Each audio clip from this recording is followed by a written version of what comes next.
our Mutya Kamuy-an 2023. Again, the number that I will be announcing right now is our second title, which is Mutya Kamuy-an Culture and Arts 2023. And the last one standing will be our Mutya Kamuy-an 2023.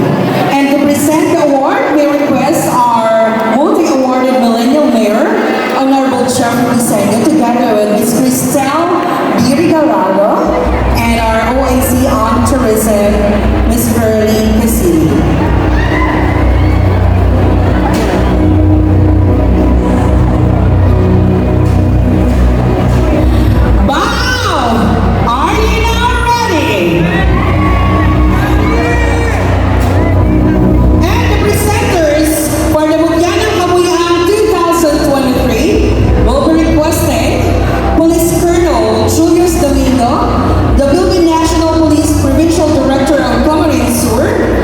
Together with Ms. and of course the OIC on Tourism, Engineer Curly Casilli.